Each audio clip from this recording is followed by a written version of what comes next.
Kila siku nasema kuna aya kwenye Qur'ani inazungumzia mambo ya riziki upande wa kuoa.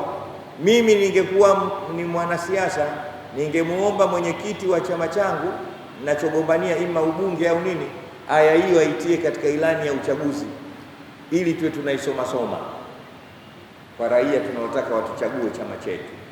Kwa nini? Kwa sababu kila anayesimama kwenye jukwaa akatuomba kura zetu sisi anatuambia maisha, nichagueni, nitatengeneza maisha yenu, barabara, afya zenu, elimu. Au kuna mwanasiasa anasema kitu kingine? Nichague mimi kwa sababu, kumbe ilikuwa asome aya hii, nichague mimi kwa sababu ya aya hii. Fankihul ayama minkum wasalihina min ibadikum wa imaikum in yakunu fuqaraa yughnihimullahu min fadli wallahu wasi'un alim. Mungu anasema waozesheni wasiokuwa na wake katika watu wenu, hata watu wa chini kama ni watumwa au wajakazi. Pia hakikisheni kama yuko nyumbani kwako muozeshe.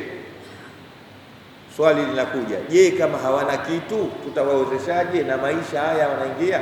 Mungu anajibu mwenyewe, in yakunu fuqaraa, wakiwa mafukara. Hasemi in yakunu masakin, hasemi wakiwa maskini, wakiwa yughnihimullahu min fadli, Mungu atawatajirisha katika fadhila zake. Aya sio aya inayotakiwa isomwe na wabunge na mawaziri. Aseme hivyo hivyo tu, nichagueni, nitafanya kila mtu awe na mke, kwa sababu kila mtu katika jamii akiwa na mke na kila mwanamke akiwa na mume, amani inapatikana, dunia nzuri. Niwaambieni, hata enzi kabla za mitume ilikuwa watu hawazini. Leo mjue hilo, walikuwa wanaogopa zina kwa sababu kuna ile wa nafsin wa masawaha fa alhamaha fujuraha.